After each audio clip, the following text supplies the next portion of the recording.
Alhamdulillah, insyaAllah. Okay, Bismillahirrahmanirrahim. Assalamualaikum warahmatullahi wabarakatuh. Saya Arif Amin Baharum, wakil daripada pelajar yang menganjurkan program mengenai kerosakan rumah di sekitar Shah Alam dan Kelang.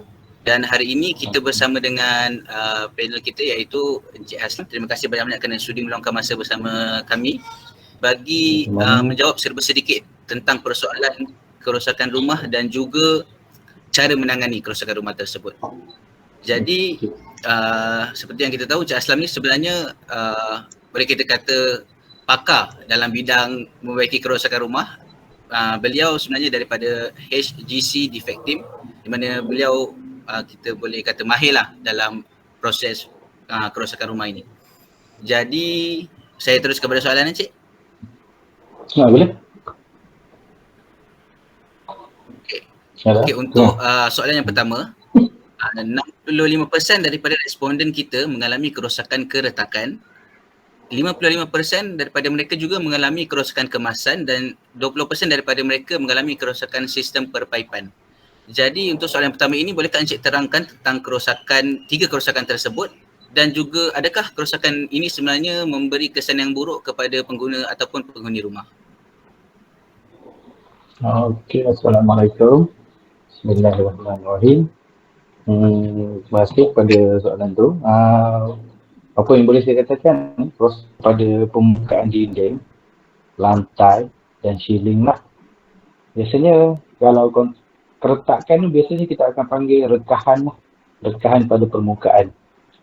Rekahan ini boleh dikenal pasti melalui dengan mata kasar dan penelitian secara dekat. Bagi kerosakan rekahan ni, dia banyak daripada kategori minor defect, minor hairline crack dan crack biasa lah, ataupun dipanggil structure crack jugalah. Bagi kerosakan kemasan pula, ia lebih kepada kemahiran pekerja-pekerja dalam melakukan kerja. Biasanya contoh kepada pemasangan tais, sengit, dinding tidak rata, itulah yang jenis-jenis kerosakan bagi kerekahan dan juga kemasan. Bagi untuk piping, biasanya dalam piping punya, biasanya dia lebih kepada kebocoran. Contohnya, yang mesti kita sedia maklum daripada pemasangan kepala pipe tidak kemas, dia akan ada kebocoran dekat situ lah.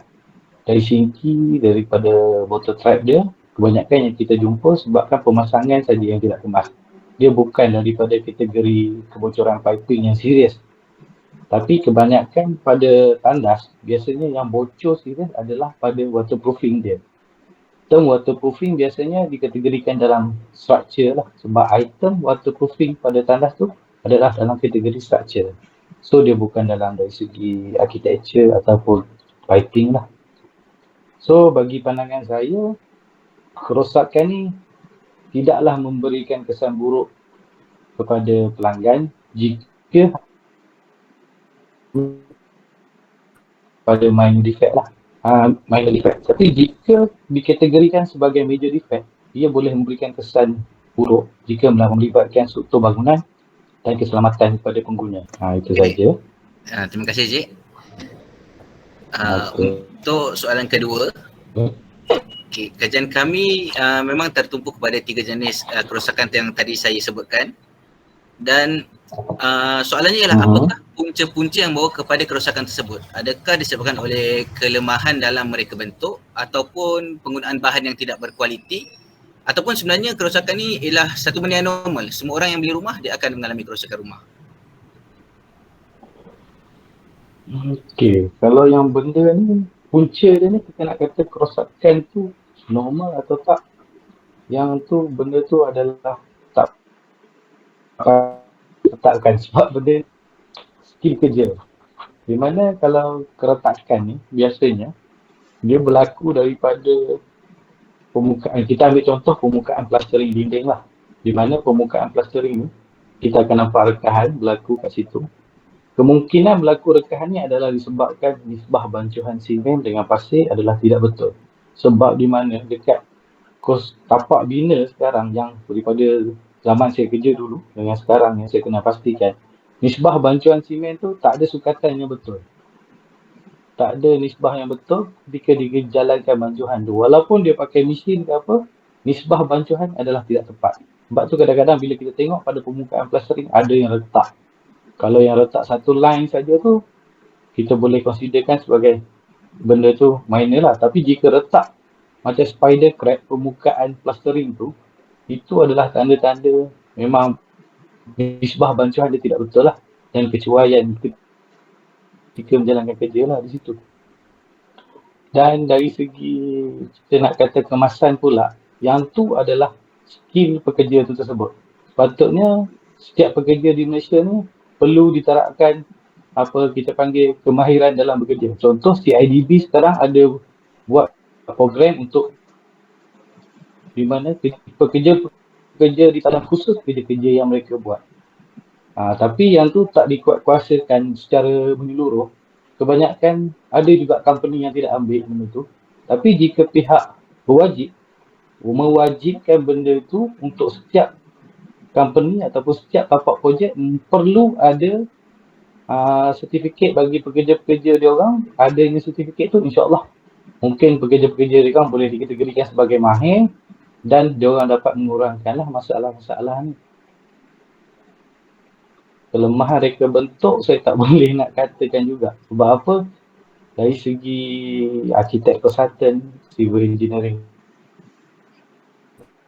benda ni diorang dah design secara betul. So secara yang praktikal di tapak ni perlu ada kemahiran dan pemantauan dari segi-segi ni untuk mengelakkan kerosakan.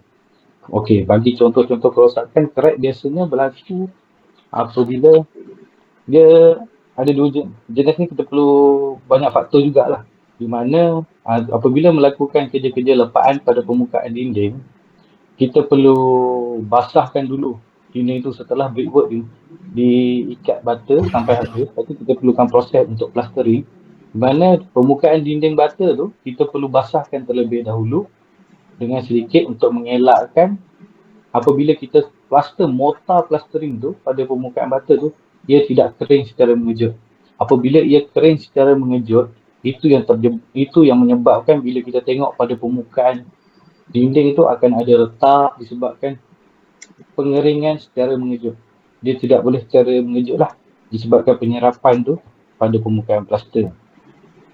Dan biasanya selain pada tu, rekahan ni berlaku apabila struktur bangunan tu wujud ada settlement. Biasanya normal pada mana-mana binaan bangunan dia akan ada settlement lebih kurang dalam 1 mm ataupun 2 mm.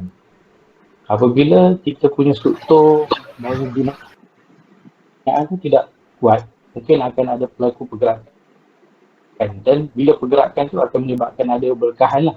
Tapi kalau rekahan tu lebih kurang 0.1, 0.2 mm, so tak ada masalah. Yang tu boleh ditreatmentkan lagi lah. Selain tu, kerja-kerja pemasangan. Contohnya pemasangan grill, memerlukan hacking, memerlukan drill pada permukaan plastering tu. Yang tu boleh menyebabkan juga berlaku rekahan pada permukaan disebabnya berlaku pergerakan vibration tu lah. Yang tu boleh menyebabkan rekahan berlaku. Selain itu, kalau dari segi yang kita boleh nampak, setiap rekahan ini jika 0.1, kita boleh tutup dengan mudah. Yang untuk menutup crack lah, yang tu. Bagi rekahan yang melibatkan struktur, yang tu adalah dikategorikan sebagai major crack lah, major rekahan lah kat situ. Sebab ia boleh dikategorikan sebagai berbahaya kepada pengguna dan mengancam keselamatan lah. Tapi ia juga boleh berpunca juga dari segi kerja-kerja kualiti lah yang kurang memuaskan ataupun dengan kesilapan daripada designer. Tapi jaranglah untuk design satu struktur tu berlaku rekahan pada struktur. Untuk mengenal pasti jenis tu, dia perlukan membuat detailing forensik untuk mengenal pasti punca masalah pada rekahan struktur tu. Sekeliling bangunan, kalau macam adik-adik pernah tengok dekat apron bahagian longkang luar akan ada rekahan di antara slab apron dengan struktur bangunan asal. Yang tu adalah disebabkan oleh mendapan tanah pada permukaan slab apron tu lah. Yang tu disebabkan oleh settlement sebab lantai apron ni ia berkonsep lebih kepada reka bentuk lantai tidak tergantung dalam bahasa Melayu lah. Tapi kalau yang bahasa yang engineering biasanya dipanggil non-suspended slab. So kalau non-suspended slab ni tidak dikompact ataupun secara betul, ia akan ada settlement. So settlement ni kita akan nampak permukaan apron tu akan nampak perbezaan rekahan kat situ lah. Jika banyak itu mungkin perlu dibuat dengan treatment yang lebih baik dengan contoh pecahkan balik semua dan kita akan perbaikilah yang tu. Okay, yang tu untuk rekahan. Bagi kemasan ni berlaku kerja-kerja sebelum memulakan kerja-kerja plastering. Kita perlu ada marking. Di mana marking tu kita nak memastikan setiap plastering tu dibuat sama level dan apabila di applykan kerja-kerja plastering pada permukaan dinding tu, ia perlu adalah sama rata permukaan dia tu. Permukaan dia rata melalui marking spot yang akan dibuat pada permukaan dinding tu. Sebab itu tugas-tugas penyelia di tapak adalah memastikan kerja-kerja yang dibuat ni mengikut spesifikasi yang betul lah. Kadang-kadang disebabkan kecuaian ni juga boleh menyebabkan berlakunya kerosakan pada kediaman disebabkan kecuaian pekerja itu sendiri. Jika nak dikatakan kelemahan dari reka bentuk tu tidaklah boleh dikatakan jugalah kerana pihak pelanggan untuk satu binaan tu, bangunan tu dia memang dah lantik pihak konsultan dari segi CNS, arkitek, MNE dan everything lah. Yang tu melalui proses-proses yang banyak. Di mana setiap bahan akan dikaji, setiap reka bentuk akan dikaji adalah mengikut spesifikasi binaan kita di Malaysia dan juga kos. Apa yang saya nak katakan adalah jika kemahiran pekerja ditingkatkan ini boleh mengatasi masalah kerosakan bangunan ini lah, di mana perlu ada susun atur kerja yang betul. Contoh dia, apabila susun atur kerja yang betul ni, apabila selepas kerja-kerja ikat bata selesai, ada contoh untuk elektrikal masuk untuk buat kerja, biasanya dia orang akan hack permukaan dinding tu. So, jika nak hack ke apa, pastikan sebelum kerja-kerja plastering masuk. Dengan susun atur kerja begini, dapat meminimaliskan lagi lah masalah defect ni. Contohnya, kebanyakan yang kami pergi pada unit-unit kediaman yang kami jumpa, ada nampak kesan tampalan pada permukaan dinding. Di mana wireman datang, dia ada potong permukaan dinding. So bila dia tampal, baiki, kesan tu tak hilang. Disebabkan apa? Dia adalah tampalan yang baru. Bila tampalan yang baru ni, permukaan dia takkan sama lah dengan yang sedia ada. So pemantauan kerja tu memang perlu dilakukan juga. Jika saya nak kata ni secara jujurnya ni, kalau pemantauan kerja tak dapat dijalankan dengan betul, memang masalah ni takkan selesai sampai bila-bila, tetap akan ada pada struktur bangunan. Okey, itu saja. Okey, terima kasih Cik. Untuk soalan yang ketiga, kerosakan rumah ini sebenarnya boleh dielak ke ataupun kita sekadar baiki je? Dan kalau boleh, kalau kita boleh elak untuk ada kerosakan pada kediaman ni, apakah cara untuk kita elak benda ni? Maksudnya preventive approaches lah. Dan kalau baiki kerosakan ni, apakah cara yang terbaik untuk kita baiki kerosakan ni? Seperti yang tadi saya mention, rekahan, sistem pipe dan juga kemasan. Okey. Isu kerosakan rumah ni kalau boleh kita cuba elakkan lah. Kerosakan yang jenis major. Kerana ia melibatkan kos yang besar apabila dikategorikan sebagai major defect ni. Untuk membaikinya adalah melibatkan kos yang besar. Dan juga secara tak langsung, jika melibatkan kos besar ni, dia memberikan kerugian kepada pihak kontraktor dan pihak pemaju sendiri. Kos tu akan memerlukan penelitian, pemeriksaan dan banyak lagi tahap.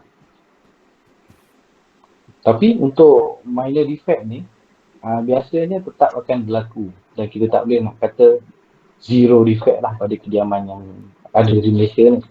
Cuma kita boleh katakan kita cuba minimiskan minor defect ni dari segi pemantauan kerja ke apa. Sebab apa? Minor defect ni jika berulang, dia akan melibatkan jadi masalah jugalah pada semua pelanggan. Okey, cara macam saya boleh katakan lah, cara yang lebih efektif untuk kerja-kerja pembaikan, contohnya bagi keretakan, kita perlu kena pasti keretakan terlebih dahulu dan kita tengok ketebalan rekahan tu. Jika ketebalan dia melebihi 0.5 ataupun 0.6, maksud saya 0.5, 0.6 ni adalah dalam milimeter lah. Kita measure dia menggunakan measuring track lah. Okey kat situ. Lepas kita dah kena pasti rekahan tu, kita boleh membuat ketukan kecil lah. Bukan ketukan hacking yang boleh melibatkan rosak permukaan tu. Ketukan kecil sehingga kita jumpa permukaan punca pada berlakunya rekahan tu.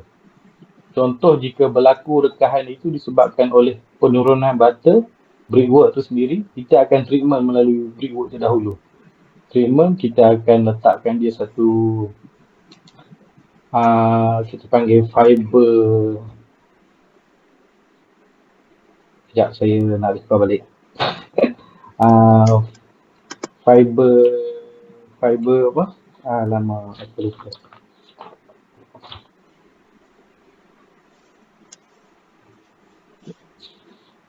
Okey, construction fiber mesh yang kita panggil itulah untuk protect crack tu. Apabila tampal, so lepas tu kita akan buat proses plastering semula untuk menutup permukaan tu. Itu bagi crack yang kecil lah. Selain itu, crack tu juga yang biasa berlaku tu pada permukaan sambungan antara bata dengan lintel tiang ataupun tiang struktur ataupun shear wall. Yang tu disebabkan oleh ketiadaan drawer bar. Drawer bar perlu wujud dalam permukaan setiap sambungan ini sebab mengelakkan ada rekahan. So, untuk elakkan juga, untuk double protection, bila dah ada drawer bar, untuk plastering tu, kita tetapkan juga fiber mesh construction ni. So, bila ada fiber mesh construction ni, dia akan mengelakkan lah sebarang berlaku rekahan disebabkan titik-titik lemah ni. Lagi satu rekahan yang biasa berlaku pada tingkap. Rasa memang orang akan jumpa lah dekat dinding yang ada tingkap, bahagian bucu dia tu mesti belah bawah akan ada rekahan sedikit. Yang tu biasanya kalau belajar dalam buku ke apa, dia akan minta letak lintel konkrit pada bahagian atas tingkap. Tetapi kalau untuk protect benda tu, secara teori dan praktikal saya pernah buat, kita letak lagi satu lintel dekat bahagian bawah tingkap tu untuk mengelakkan berlaku rekahan pada bawah tu pula. Untuk kemasan, yang saya boleh katakan kat sini, kemasan adalah lebih kepada dinding tak rata, beralun. Yang tu biasanya kalau untuk kerja pembaikan yang saya boleh katakan, kita membuat lepaan semula lah, plastering semula pada permukaan tu. Untuk dapatkan permukaan yang rata semula lah. Kalau bagi contoh untuk lantai, yang tu kita tak boleh nak buat apa. Jika berlaku kerosakan, yang tu memang kena pecah terus. Memang tak boleh nak diselamatkan lagi. Yang tu perlu pecah dan buat semula lah buat benda tu. Benda tu memang tak boleh nak diperbaiki. Dan juga macam cat, yang tu masih boleh dibaiki. Sebab apa? Apabila kita tengok pada defect cat ni, cat berbelah ataupun tak rata, kita boleh sapu lagi sekali lah. Untuk ratakan dalam satu masa bagi satu permukaan. Bagi sistem piping, biasanya kalau cara untuk kita, jika ada kebocoran, kita kena pasti dulu kebocoran itu berpunca daripada mana. Contohnya, pipe internal piping, kita akan kena pasti dekat mana bocor, and then kita akan ganti piping tu lah melalui sambungan piping yang baru. Biasanya berlaku kebocoran itu hanya pada joint piping. Joint piping disebabkan tiada pemasangan yang betul dan tak ada orang kata gam yang kuat lah untuk benda tu. Biasanya akan berlaku, boleh diselamatkan lagi lah. Tapi jika pada permukaan bawah lantai basah, kemungkinan tidak juga pada piping lah. Yang tu memerlukan penelitian dengan melakukan bonding test kita akan buat. Kena pasti bonding test tu terlebih dahulu and then kita akan check tengok sama ada leaking tu kalau daripada waterproofing, yang tu memang akan tak ada melibatkan piping, hanya memerlukan membuat treatment waterproofing semula. Okey, itu saja. Okey, terima kasih Cik. Untuk soalan yang seterusnya, pada pendapat Encik, apakah penyelesaian mampan ataupun kita panggil sustainable solution yang ada di Malaysia sekarang ni untuk menangani kerosakan rumah? Seperti yang kami sendiri kaji, di Singapura dan Hong Kong mereka ada satu sistem dipanggil sistem pemeriksaan bangunan, building inspection system. Dan baru-baru ini juga ada satu inovasi kepada kita punya konkrit, iaitu biokonkrit, di mana konkrit ni dia menggunakan bakteria untuk self healing. Dia boleh membaik pulih dengan sendiri.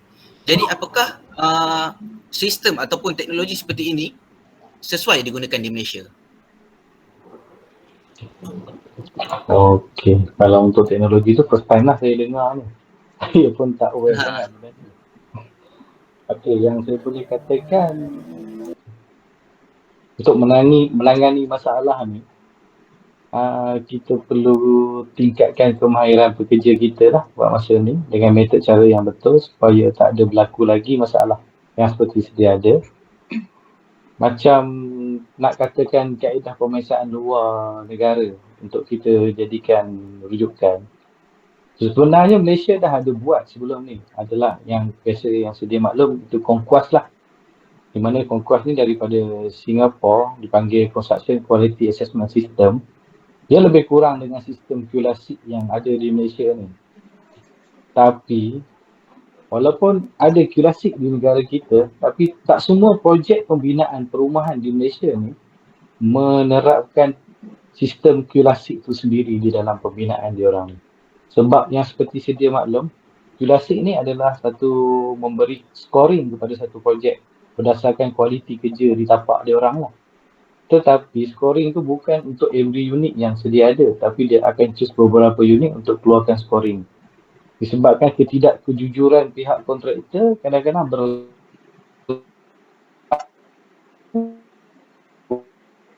tak dicek biasanya akan bermasalah. Yang tu yang dapat kami kena pastilah. So kalau betul-betul nak menangani masalah ni dengan sistem yang ada, kita perlu membuat satu undang-undang macam mewajibkan setiap company yang nak buat pembinaan klasik lebih kepada scoring untuk bagi projek tu dari segi kualiti pembinaan di bagi projek tu. Biasanya untuk scoring ni dia akan ada selected untuk unit lah biasanya. Dia bukan 100% untuk setiap unit akan diperiksa. Sebab kejujuran ni biasanya daripada pihak kontraktor sendiri, dia tidak mempraktikkan apa orang kata mock-up unit yang disubmit untuk buat penilaian sama seperti unit tu. Yang tu yang pihak kami telah kena pasti. So yang tu sepatutnya tak perlu berlaku lah di negara kita ni. Tapi dengan cara yang lebih efektif, saya cadangkan pada perlu cadangkan pada pihak berwajib lah yang kita katakan. Perlu ada di mana satu undang-undang yang mewajibkan untuk setiap projek perlu ada QLASIC dan perlu ada allocate pemantauan untuk kerja-kerja ni. Jika tidak, projek tu tak akan berjalan. Yang tu tak ada. Jika kita dapat terapkan benda ni, insya-Allah setiap masalah yang berlaku di kalangan pengguna, pembeli rumah ni mungkin dapat dikurangkan lah. Sebab saya pernah buat satu projek di mana di Wangsa Maju, rumah tu memang tak ada QLASIC, tapi dia punya kaki tangan aware benda ni dan sukses projek dia. Kami masuk pun memang tak ada sebarang defect. Itu yang bezanya lah apabila dalam company itu sendiri menerapkan kualiti kerja pembinaan.